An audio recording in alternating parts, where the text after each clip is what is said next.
Hey everybody, welcome to another edition of the High School Blitz. I'm Tony Atkins here with Danny Davis and Rick Cantu. And guys, we have a lot on our slate today. We have 4 games that we want to talk about. The first one is actually happening tonight at House Park.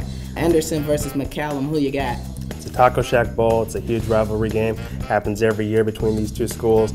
I'm going to go with McCallum. McCallum's won the last 2 installments of this game. I think they'll make it 3 in a row. 2 reasons.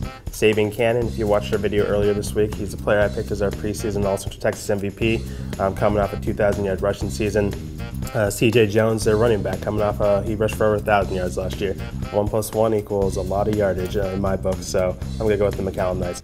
I like McCallum to win the football game. Gavin Graham, 115 tackles last year in the defensive backfield for Anderson. That's the strength of the Anderson team, is their defense. But I just think, like Danny said, that the 1-2 combination right there is going to be too tough to overcome. I like McCallum by a touchdown. So we head over from House Park to Elgin, where they will host Vandergrift. Who are you guys taking in that game?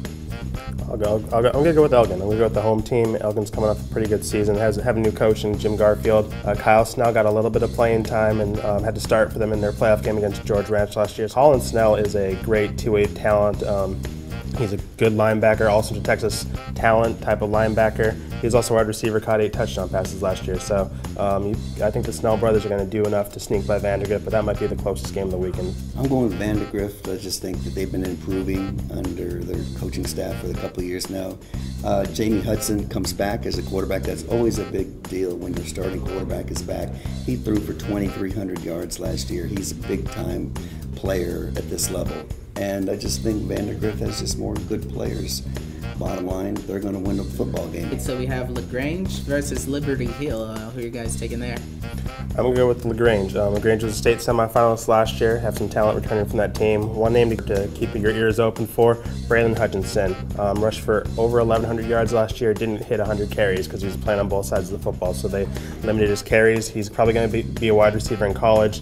Oregon State's already offered, Duke's offered, Houston's offered.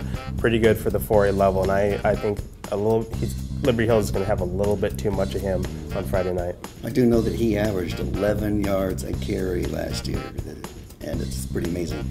With that said, I'm going with Liberty Hill because, one, they got 5 all-district players back on defense. Jacob Covington is the main man in the middle. Jerry Vance, the coach, he obviously has the old slot T, which is very difficult to defend on offense. But I think the defense is the difference here, and they just got too much of it. All right, one of the big games of the week will be taking place at Baylor's new McLean Stadium. It's the christening of the new stadium. We have Cedar Park taking on Aledo. And who you guys taking for that game on Friday? I'm going to go with the upset special. I know it's a little early to do this, but Aledo just changed coaches about a month ago. Their coach resigned. Tim Buchanan had won 4 state championships in the last 5 years, but I think the transition is always difficult when you start over with a new coach. It's going to be a good, close, rugged football game. I just like Cedar Park. I'm going to go with Aledo for no other reason than you're the champ until someone knocks you off. And Cedar Park had the benefit of the doubt with that last year, with them being the defending state champ. I'll give Aledo that respect this year. But Bearcat fans, if they think they're going to score 70 points against Cedar Park like they did a lot against defenses last year, they have a surprise coming. I think this game's going to be low scoring. It's going to be fun for anyone who can make it up to that new stadium, take some pictures. But I think Aledo's going to be 1-0.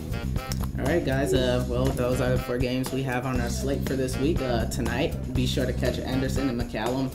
Should be a really good game. Friday, 3 more on the plate. So just keep checking in with the High School Blitz.